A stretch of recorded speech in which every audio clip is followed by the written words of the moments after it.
Hey guys, so recently I had a bit of a moment of weakness, and by a moment I mean like an entire week where I just did a ridiculous amount of online shopping and I spent around $800 on clothing, which trust me, I know is an obscene amount of money to spend, and I am definitely not keeping all of this, but I thought while I had all of it here anyways, I could show you guys what I bought. I don't really know what to call this video. It's somewhere in between like a come shopping with me and a first impressions and a regular haul. It's just like a regular haul, but slightly worse because I'm not keeping all of the clothing because I'm not that rich. So it is the next day because my roommate came home and interrupted my filming. Normally I'd re-record the whole thing, but it does get a little bit demoralizing saying the same thing over and over again to a camera alone in your room. So this lighting is kind of bad. Okay, hold on.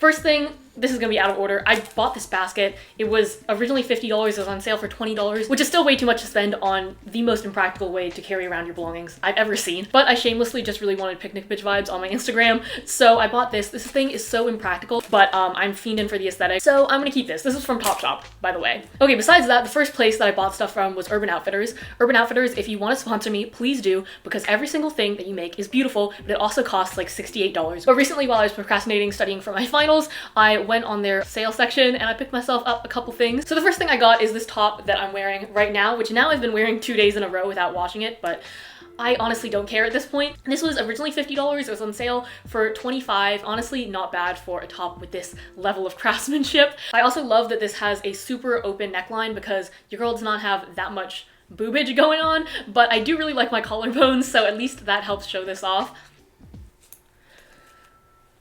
I also got this exact same top in white with this ditzy floral pattern, but I'm more on the fence about keeping this one just because, first of all, I'm not really in the habit of buying the same thing in 2 different colors. I feel like if you're gonna spend more money, you might as well get a completely different design, but I did kind of really like the cut of this top. However, this one was sold out in all of the smaller sizes, so I had to get a medium, which I think is just a little bit too big for me. The sleeves are a little bit baggy, and it kind of gives me pediatrician vibes for some reason. Next up, I got these shorts, which you guys might have already seen in my spring cleaning video. These ones I'm definitely keeping. I bought them at regular price for $50, which was way too much money for anything. But in my defense, these shorts are super comfortable and super breathable. And you know how sometimes your ass gets a little bit sweaty in those denim shorts? Because they are low-key not comfortable at all. And I constantly get like a sweaty wedgie in the summer. But these shorts help prevent that because they are really flowy and loose. Also, I low-key have an addiction to buying white crop tops, so I own way too many of those, but I think they'll pair really well with this because it'll just have that little pop of color, look like a little bit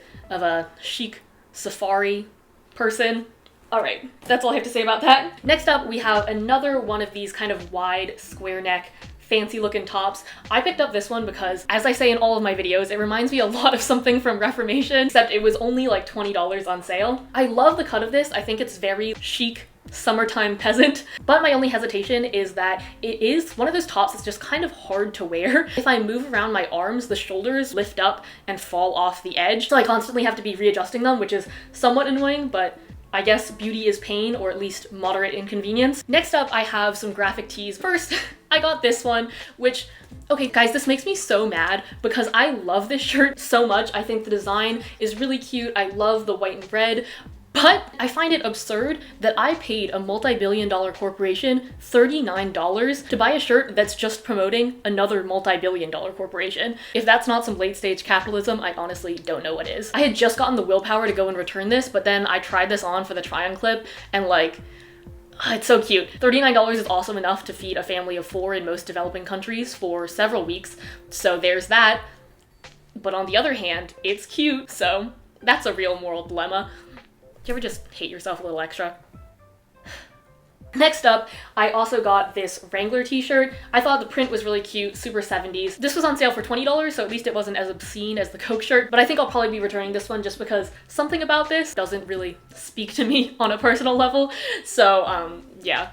Okay, next up is the most expensive thing in this haul. It's this cropped denim jacket, and it was $95. The reason I got it is that I do have a lot of oversized denim jackets, and I think they're pretty easy to find in thrift stores, but when I wear them with dresses, my waist tends to get drowned out, so I like the cropped silhouette of this because it still keeps my waist, and I think it looks really, really cute with dresses or anything high-waisted. I obviously love wearing thrifted stuff and stuff that's a lot more affordable, but I think along with those items, sometimes it is important to have more expensive, more tailored items to pair pair with that so it kind of elevates the whole outfit and makes it look a lot more expensive overall, if that makes sense. And I think it'll last me a really long time. Although watch like cropped silhouettes go out of style in like 2 months and then I just wasted my money, so that'll be great. Oh, I love fashion. Next up, I got this skirt, which was on sale. I think it was $30. The reason I got it is so I could pair it with my denim jackets, because otherwise normally I just wear denim skirts or shorts, and I'm like not about that Canadian suit life. So I thought this could be a good way to add a little bit of a different color and a different texture to an outfit. Honestly, still on the fence about it. I think I'm gonna have to try to pair it with a couple outfits and see whether I really like them, because on its own, this skirt isn't like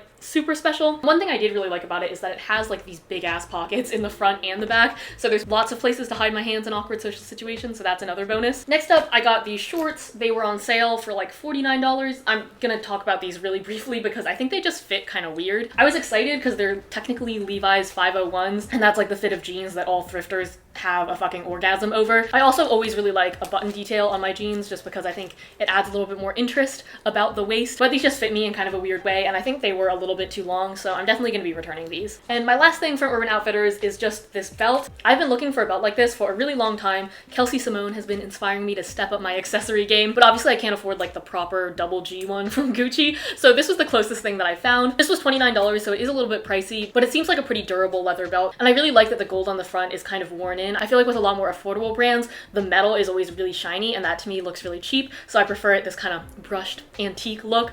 Also in the modeling clip, I look like super naked, but I promise you I'm wearing a top. I just like lifted it up because it didn't match with the belt. Next up, we have a couple pairs of jeans, which I realize is kind of odd timing because it's nearly summer, but in LA there's like this hefty season of June gloom. It's basically like fall, except worse because you just want it to be summer, but it's cold. So it's kind of been jeans weather. I don't know, I've just been looking for that perfect pair of like high-waisted, straight-ish, but not too straight leg, a little bit cropped jeans. I don't know, I feel like you guys know what I'm talking about, but the ones that like all of the fashion bloggers and like Instagram girls wear are like $200, and I wasn't trying to spend that much money. So I went to And Other Stories and I tried to find some that were a little bit more affordable. This one I think is the closest thing that I found to those redone Levi's jeans, and they were $85, so like kind of pricey, but at least not $200.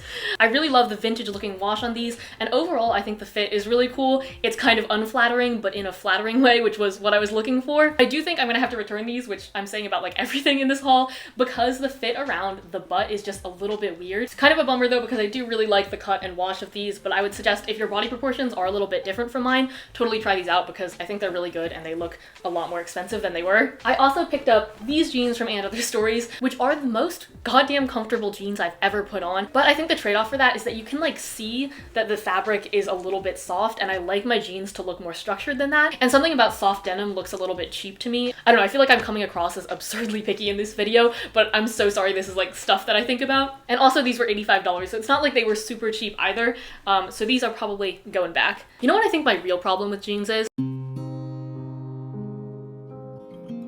I feel like I'm holding all of these jeans to the standards of jeans that I've seen on social media girls who have like amazing bodies and are posing in a really flattering way for the jeans.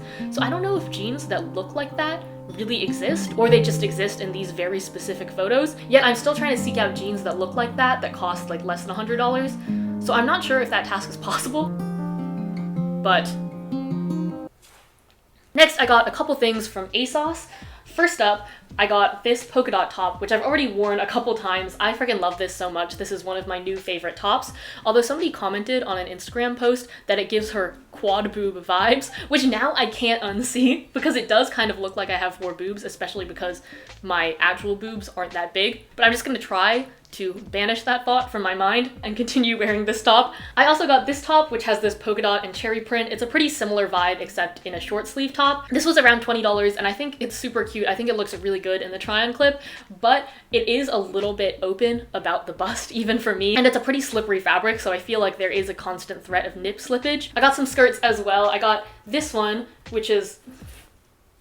that's how you hold it. I got this gingham one. It has this little ruching detail at the side with a little tie at the bottom, and it's actually adjustable, so you can make it a little bit shorter or a little bit longer if you want. And I also thought this would be a really cool skirt since it's so girly and frilly, to pair it with like a basic t-shirt, like maybe that Coke t-shirt if I decide to keep it. And it'll be a cool way to like juxtapose something a little bit girly and frilly and something more cool and casual and oversized. Okay, and that is everything for clothing, but I do have a couple pairs of shoes to show you guys. First up, I picked up these platform supergas, which I've been eyeing since last year. I think I saw Tess Christine wear these a bunch and she looked so cute in them, but she also looks like cute in everything, so I'm not sure that's saying much about Superga. These were $85, so they're kind of expensive for sneakers, but I finally caved and bought them, and I don't know how I feel about them. They're just on the border between being cute and being clown shoes, and I don't know which side they're on. For some reason, I just wish the toe was a tiny bit pointier, and I feel like it would really solve the issue for me. And then lastly, I bought a couple shoes from Zara.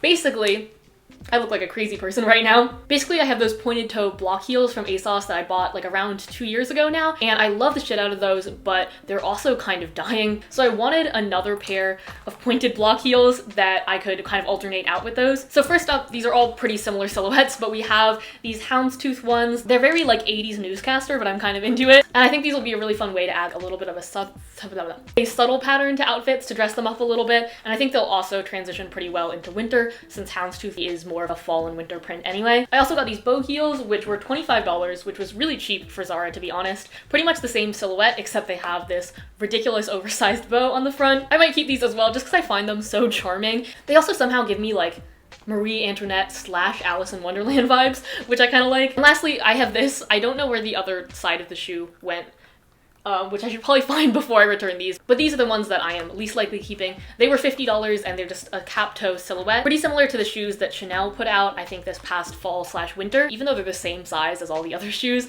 these ones just fit me weird and they're the least comfortable. Fun fact is that I actually used to be so into this cap toe silhouette that I actually named my first fashion blog ever that I started in like 8th grade. I named it Cap Toe Flats. I think it's still on the internet, so you can probably find it and search through some really embarrassing photos of me. What was I saying? Probably gonna return these just because I don't think they're worth the $50. And that is everything for this haul. I apologize if I've been talking like really fast. I've just been trying to film this haul for I think 2 weeks now, and I was getting to the point where I was kind of nervous I wouldn't be able to return this stuff because the return policy would expire or would get past the 30 days, and then I would have actually spent $800 on clothing, which would have been somewhat tragic. Anyways, thank you so much for watching this. In other news, I'm moving into a new apartment in 2 weeks. So that is really soon, and I'm gonna have my own room there. Honestly, this has been a really weird and stressful year trying to record videos while also living with 2 other people in like a tiny box. When I first moved in here, I had like no expectation that YouTube would become this big part of my life. So that's why this situation was weird, but thank you so much for sticking with me. And I'm gonna be making so many more videos over the summer. This week is my last week of class.